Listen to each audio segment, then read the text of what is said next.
Good morning, students. In our previous lecture, we are studied about some parts of digestive system. Now, our next part is small intestine. The small intestine is highly coiled and about 7.5 metre long. हमारी जो small intestine होती है वो एक coiled structure होता है. ठीक है, कॉइल्ड स्ट्रक्चर होता है और ये 7.5 मीटर लॉन्ग होती है, 7.5 मीटर लॉन्ग. ठीक है, it receive secretion from the liver and the pancreas. Besides, its wall also secretes juice. ये क्या करता है, लीवर और पेनक्रियाज से जो डाइजेस्टिव जूस स्क्रीट होते हैं उनको रिसीव करता है. वो सारे लीवर और पेनक्रियाज से जो भी डाइजेस्टिव जूस स्क्रीट होंगे वो कहाँ जाएंगे, हमारे स्मॉल इंटेस्टाइन में. It's wall also स्क्रीट juice. Small intestine की जो वॉल्स होती है वो भी क्या करती है, डाइजेस्टिव जूस को सिक्रेट करती है. The liver is a reddish brown gland situated in the upper part of abdomen on the right side.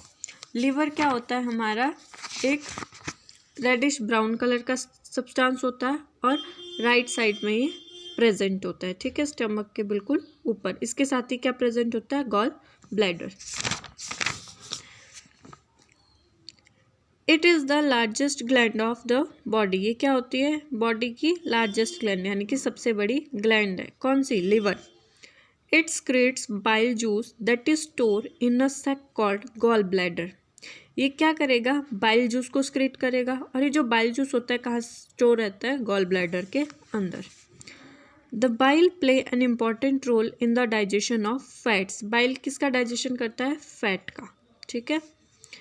The pancreas is a large cream colored gland located just below the stomach. देखो, जो हमारा liver होता है वो stomach के ऊपर होता है. ठीक है, लिवर क्या करेगा, बाइल जूस को स्क्रीट करेगा और ये बाइल जूस किसके अंदर रहती है, गॉल ब्लैडर के अंदर. ठीक है, तो एक ग्लैंड हमारी स्टमक के ऊपर होती है और दूसरी ग्लैंड क्या होती है, पेनक्रियाज, जो स्टमक के नीचे होती है.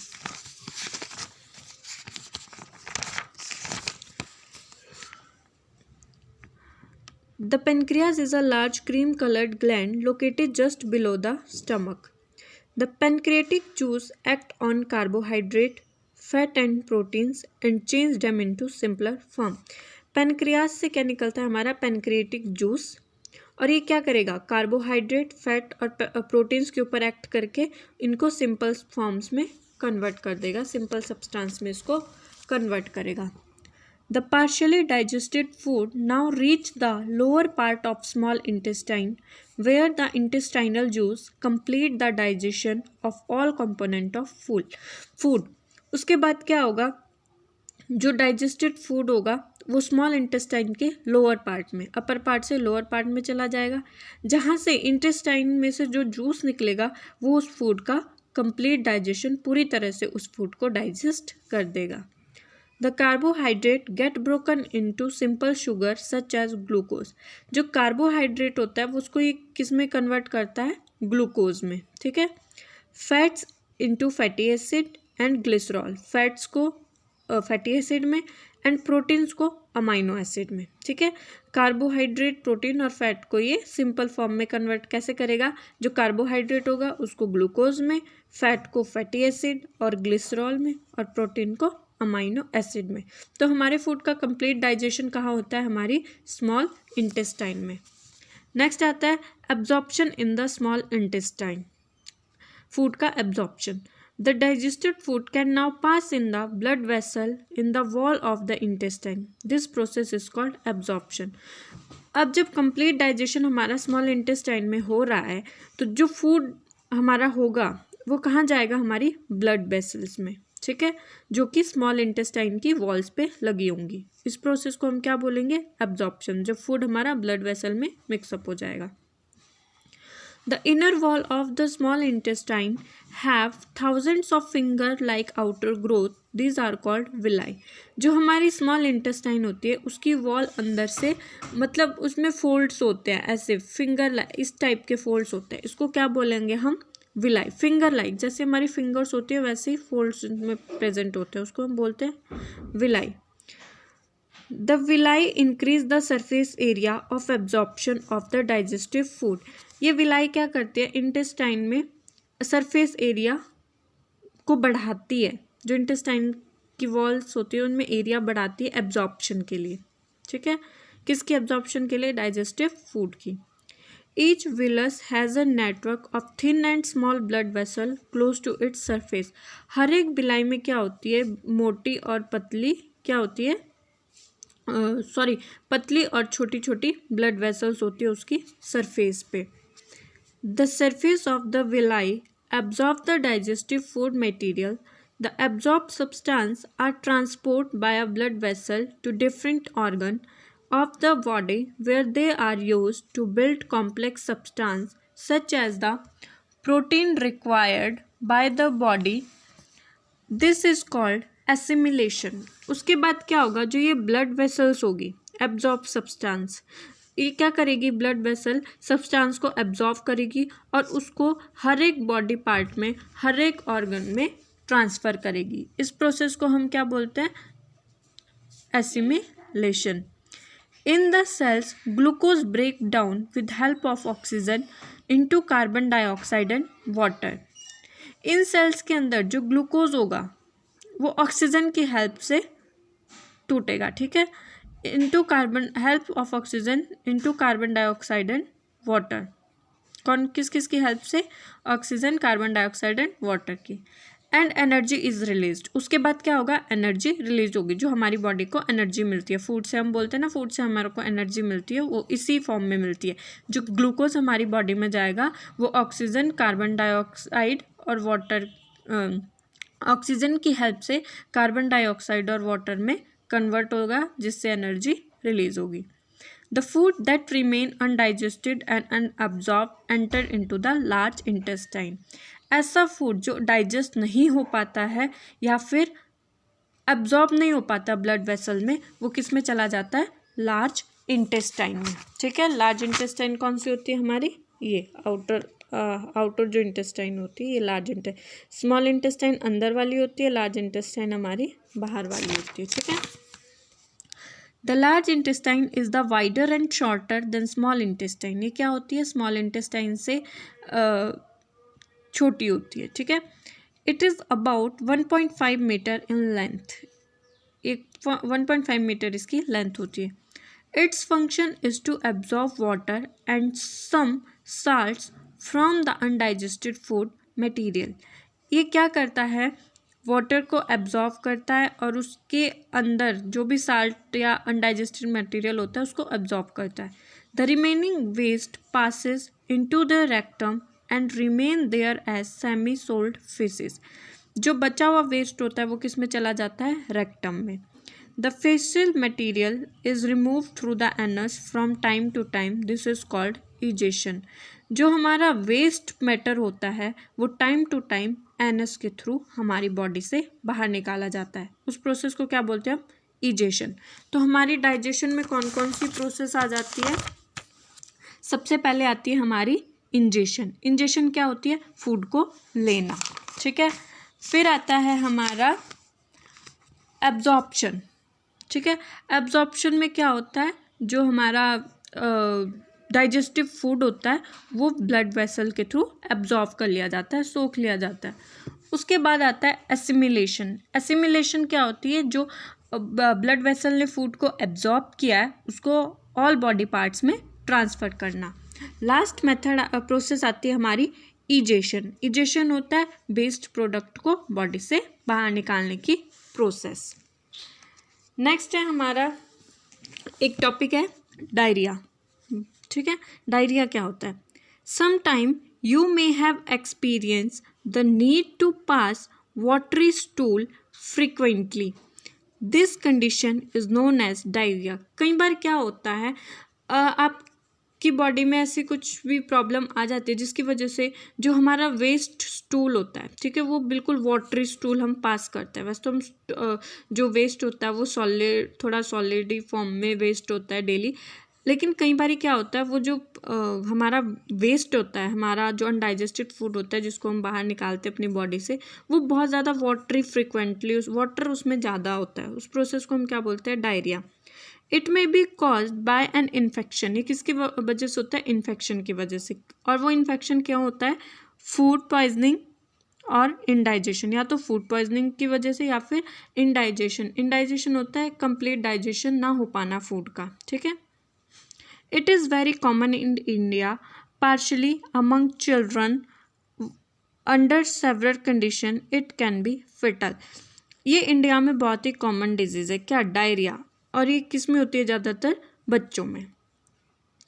This is because of the excessive loss of water and salt from the body. ये किसकी वजह से होता है, अगर बॉडी में पानी और नमक की कमी हो जाती है, ठीक है, उस वजह से डायरिया हमारे को होता है। Diarrhoea should not be neglected, इसको हमें कभी भी मतलब नॉर्मल नहीं लेना चाहिए। Even before A doctor is consulted the patient should be given plenty of boiled and cooled water with a pinch of salt and sugar dissolve in it। अगर हम डॉक्टर से कंसल्ट करते हैं तो वो हमेशा पेशेंट को उबला हुआ पानी, उसमें थोड़ा नमक और चीनी मिला के पिलाने की सजेशन देते हैं। This is called oral rehydration solution. ये जो हम बनाते हैं नमक, पानी और चीनी का घोल, इस क्या बनता है, ये ORS, और ORS की फुल फॉर्म क्या होती है, ओरल रिहाइड्रेशन सॉल्यूशन, ठीक है। तो ये डायरिया से प्रिवेंट करने के लिए होता है। तो आपको पता चल गया डायरिया किसकी वजह से होता है। ये वाटर स्टूल का मतलब यहाँ पे है लूज मोशन, जो हमारे को लूज मोशन हो जाते हैं कई बार, ठीक है। वो क्यों होते हैं, पानी और नमक की कमी की वजह से। तो उस पानी और नमक की कमी को कौन पूरा करता है, ORS का घोल उसको पिलाया जाता है, यानी कि नमक, पानी और चीनी का घोल उस पेशेंट को दिया जाता है, ठीक है। तो आज के लिए चलो लास्ट टॉपिक है आपका डाइजेशन इन ग्रास ईटिंग एनिमल्स। जो एनिमल्स घास खाते हैं उनमें किस तरह का डाइजेशन होता है, ठीक है। Have you observed cow, buffalo and other grass eating animals chewing continuously even when they are not eating? Actually, they quickly swallow the grass and store it in a part of the stomach called rumen। आपने देखा होगा जो animals होते हैं वो घास खाने के बाद भी कॉन्टिन्यूसली अपना मुंह चलाते रहते हैं, ठीक है। वो क्यों करते हैं ऐसा, वो क्या करते हैं, अपने घास को जल्दी जल्दी खा लेते हैं जो उनको खाना दिया जाता है, और उसको अपने स्टमक में स्टोर कर लेते हैं, ठीक है। उसको क्या बोलते हैं, र्यूमन। इनके स्टमक को र्यूमन बोला जाता है। ये र्यूमन में अपने फूड को स्टोर करके रखते हैं। Here the food get partially digested and is called cud. मतलब ये थोड़ा थोड़ा करके अपने फूड को डाइजेस्ट करते हैं, ठीक है, उसको क्या बोलते हैं, कड। बट लेटर द कड return into the mouth in small lumps and the animal चू इट। लेकिन जो ये कड होता है ये वापस कई थोड़े टाइम बाद इनके माउथ में आ जाता है, जिसको ये बार बार चबाते रहते हैं। This process is called rumination and these animal are called ruminants. इस प्रोसेस को क्या बोलते हैं, र्यूमिनेशन। किसकी, जो कड इनके मुंह में वापस आ जाता है और उसको चबाते रहते हैं, ठीक है। और जो एनिमल र्यूमिनेशन प्रोसेस करते हैं उनको क्या बोलते हैं हम, ruminants. The grass is rich in cellulose a type of carbohydrate. Grass में क्या होता है, सेल्यूलोज, और सेल्यूलोज क्या होता है, कार्बोहाइड्रेट का ही एक टाइप है। Many animals include human can not digest cellulose. बहुत से एनिमल ऐसे होते हैं जो सेल्यूलोज को डाइजेस्ट नहीं कर पाते हैं, इनमें ह्यूमन भी आते हैं। Ruminants have a large sac-like structure called cesium between the small intestine and large intestine।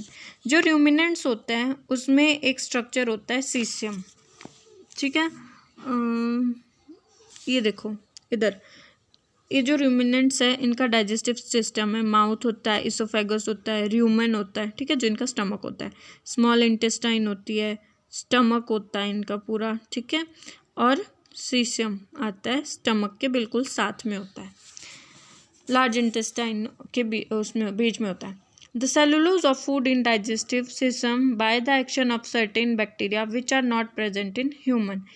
इस सीसियम के अंदर क्या होता है, कुछ एक बैक्टीरियाज होते हैं जो क्या करते हैं, सेलुलोज को डाइजेस्ट करते हैं, ठीक है। नेक्स्ट आता है हमारा feeding and digestion in amoeba. Amoeba is a microscopic single cell organism found in pond water. जो अमीबा होता है वो सिंगल सेल का होता है और माइक्रोस्कोपिक यानी कि बहुत छोटा होता है। ये कहाँ मिलता है हमारे को, पॉन्ड वाटर में, तालाब के पानी में, जहाँ गंदा पानी होता है।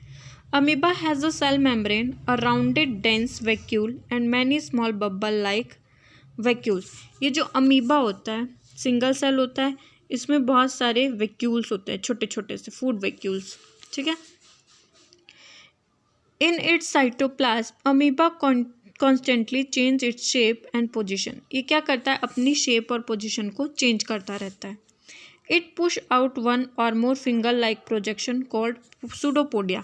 इसमें एक और बहुत सारी फिंगर लाइक प्रोजेक्शन होती है, फिंगर उंगलियों जैसी, जैसी हमारी फिंगर्स होती हैं वैसी स्ट्रक्चर इसमें होता है, जिसको सूडोपोडिया या फिर फॉल्स फीट बोलते हैं। For movement and capture of food. इस सूडोपोडिया का ये जो फिंगर्स, फॉल्स फिंगर्स इसकी होती है, इसका यूज़ ये कब करता है, जब ये फूड को कैप्चर करता है या फिर इसको मूवमेंट यानी कि चलने फिरने की ज़रूरत होती है। Amoeba feeds on some microscopic organism when it सीन्स फूड।